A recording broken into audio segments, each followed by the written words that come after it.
Welcome to వార్త. నేను దేవా. ధాన్యం కొనుగోలులో రాష్ట్ర ప్రభుత్వం ఆలస్యం చేస్తుందనైతే మాత్రం బీజేపీ రైతు గోసా బీజేపీ భరోసా యాత్ర చేపట్టింది. ఈ నేపథ్యంలో ప్రస్తుతం మనతో పాటు మాట్లాడడానికి బీజేపీ ఎమ్మెల్యే పాయల్ శంకర్ ఉన్నారు. చెప్పండి సార్, రైతు గోసా బీజేపీ భరోసాతోనే అటువైపు ధాన్యం కొనుగోలులో వేగం పెంచింది అని బీజేపీ నేతలు చెప్తున్నారు. కరెక్టే అంటారా? ఈ రాష్ట్రంలో రైతులు పడుతున్నటువంటి బాధలంతా ఇంత కాదు. రాష్ట్రంలో రైతులు పండించినటువంటి పంటని మార్కెట్కు తీసుకొచ్చి అమ్ముకోవాలంటే కనీసం 25 రోజుల నుంచి 30 రోజులు నెల పండుకుంటే కానీ మార్కెట్లో ధాన్యం అమ్ముకునే పరిస్థితి లేదు. ఈరోజు రైతుల బాధను చూసిన తర్వాత భారతీయ జనతా పార్టీ శాసనసభ్యులు, పార్లమెంట్ సభ్యులు మేమంతా కూడా మార్కెట్ యార్డ్లలో, ఐకేపీ సెంటర్లలో మేము పర్యటించినప్పుడు రైతులు మాట్లాడుతున్నటువంటి మాటలు వింటే మానవత్వం ఉన్నటువంటి ఏ మనిషికైనా కన్నీళ్లు రాక తప్పదు. ఈరోజు కేంద్రం ఇంత గొప్పగా సాయం చేసినా కూడా ఈ రాష్ట్ర ప్రభుత్వ వైఫల్యం వల్ల ఈ రకమైన పరిస్థితి. ఈరోజు భారతదేశంలో 78-79 లక్షల మెట్రిక్ టన్నుల ధాన్యాన్ని కేంద్రం సేకరించాలని నిర్ణయం చేస్తే దాంట్లో 51 లక్షల మెట్రిక్ టన్నులు తెలంగాణ రాష్ట్రానికి అవకాశం ఇచ్చింది కేంద్ర ప్రభుత్వం. కేంద్రం ఇచ్చినటువంటి టార్గెట్ పూర్తి చేయకుండా, కేంద్రం ఇచ్చినటువంటి ఆ యొక్క అవకాశాన్ని పూర్తి చేయకుండా ఈరోజు కేంద్రం మీద నిందలేసే ప్రయత్నం ఈ రాష్ట్ర కాంగ్రెస్ పార్టీ చేసే ప్రయత్నం చేస్తా ఉంది. ఈరోజు మేము యాత్ర చేసిన తర్వాత, మేము మార్కెట్ యార్డ్లలోకి వెళ్ళిన తర్వాత ఆ రోజు అప్పటి నుంచే లారీలు వచ్చేటటువంటి పరిస్థితి వచ్చింది, గోనెసంతులు వచ్చేటటువంటి పరిస్థితి వచ్చింది. ఈ ప్రభుత్వానికి ముందే ఉంటే ఈ పరిస్థితి రాకపోయి ఉండేది. ఇప్పటికైనా రాష్ట్ర రైతుల తరఫున ఈ ప్రభుత్వాన్ని డిమాండ్ చేస్తా ఉన్నాం.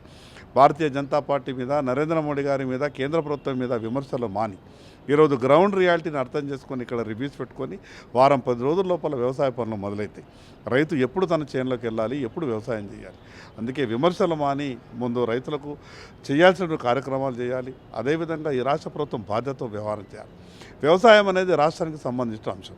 అయినా కూడా ఈ రాష్ట్రంలో పండినటువంటి పత్తిని 100% డబ్బులు ఈరోజు కేంద్ర ప్రభుత్వం వేల కోట్ల రూపాయలు పెట్టి పత్తిని కొనుగోలు చేసింది. అదేవిధంగా ధాన్యాన్ని కొనుగోలు చేస్తూ ఉన్నది. దానికి సంబంధించిన డబ్బంతా కూడా కేంద్ర ప్రభుత్వం ఇస్తున్నది. వీళ్ళు చేయాల్సింది కేవలం మధ్యవర్తిత్వం మాత్రమే. ఆ మధ్యవర్తిత్వం కూడా చేయడానికి వీళ్ళకు చేతగాకపోతే ఈ కాంగ్రెస్ ప్రభుత్వం ఏం అడ్మినిస్ట్రేషన్ చేస్తుంది? అందుకే రైతుల పక్షాన రైతులకు కూడా విజ్ఞప్తి చేస్తున్నాం. ఎవరు కూడా అధైర్యపడద్దు. ఈ రాష్ట్ర ప్రభుత్వం మెడల మంచి అయినా సరే తప్పకుండా మేము ఈ తెలంగాణ రాష్ట్రంలో ఉన్నటువంటి వడ్లన్నీ కూడా కొనుగోలు చేసే విధంగా ఈ ప్రభుత్వం మీద ఒత్తిడి. అంటే కేంద్రం నుంచి సహకారం లేకపోయినా కూడా మేము ఇప్పటి వరకు 60 లక్షల మెట్రిక్ టన్నులు కొన్నాము, రైతులు ఎవరు కూడా బాధపడొద్దని ఒక పక్క నుంచి ఇక్కడ రాష్ట్ర మంత్రులు చెప్తున్నా కూడా అటువైపు కళ్ళాల్లో మాత్రం వడ్లకు అప్పుడే మొలకలు వచ్చిన పరిస్థితి. ఎట్లా చూడదు? కేంద్రం సహకారం లేకుంటే మంత్రులు ఇంట్లో నుంచి అడుగు కూడా బయట పెట్టరు. కేంద్రం ఇంత గొప్పగా సహకరిస్తున్నది కాబట్టి ఈరోజు 3,04,000 కోట్ల రూపాయల బడ్జెట్ ఈ రాష్ట్ర ప్రభుత్వాన్ని అని గొప్పగా చెప్తారు కదా. దాంట్లోకి వెళ్ళి ఒక 10,000 కోట్లు, 15,000 కోట్లు మరి రైతుల కొరకు పెట్టి ధాన్యాన్ని కొనుగోలు చేస్తే మీ కొంపలేం మునుగుతాయి. ఆ పని మాత్రం చెయ్యరు. ఆ పని చేయకుండా కేంద్రం మీద నిందలేసే ప్రయత్నం చేస్తారు. ఈరోజు పత్తి కేంద్రం కొనకపోతే పరిస్థితి ఏంటిది? ఈరోజు వడ్లు కేంద్రం కొనకపోతే మన పరిస్థితి ఏంటిది? శనగలు కేంద్రమే కొనుగోలు చేస్తూ ఉన్నది, కందులు కేంద్రమే కొనుగోలు చేస్తూ ఉన్నది. ఈ రకంగా ఈ రాష్ట్రంలో పండినటువంటి పంటల్ని, అనేక పంటలు కేంద్ర ప్రభుత్వం కొనుగోలు చేస్తున్నది. మరి ఈ రాష్ట్ర ప్రభుత్వం ఏం చేస్తుంది? బదిలీ చేస్తారా? వీళ్ళు కూడా కొనుగోలు చేయాలి కదా. మీ కొనుగోలు వ్యవస్థలన్నీ, మీ సంస్థలన్నీ ఏమైపోయినాయి? ఈ రాష్ట్రంలో ఉన్నటువంటి ఫుడ్ కార్పొరేషన్ వాళ్ళు ఎన్పిఏగా అయిపోతే ఈరోజు కేంద్ర ప్రభుత్వం, ఆర్బీఐ గొప్ప డైరెక్షన్ ఇచ్చి సరే రైతులను ఉద్దేశించి, రైతుల గురించి ఆలోచించి ఈరోజు అర్హత లేకున్నా కూడా ఈ రాష్ట్ర ఫుడ్ కార్పొరేషన్కు వేరే బ్యాంకు నుంచి లోన్లు ఇప్పించేటప్పుడు ప్రయత్నం చేస్తారు. ఈ రకంగా కేంద్రం చేసినటువంటి సాయాన్ని మర్చిపోయి ఆ రకంగా విమర్శలు చేయడం మంచి పద్ధతి కాదు.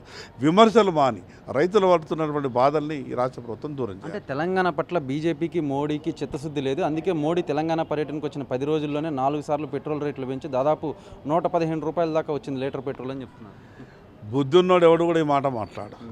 ప్రపంచమంతా కూడా ఈరోజు పెట్రోల్, డీజిల్ కొరకు అల్లకల్లోలమైంది. కానీ ఈ దేశం, ఇంత పెద్ద దేశం, ఎక్కడ కూడా ఏ ఇబ్బంది లేకుండా నరేంద్ర మోడీ గారి నాయకత్వంలో సమర్థవంతంగా ఈ దేశంలో కావాల్సిన పెట్రోల్, డీజిల్ దొరుకుతూ ఉంది.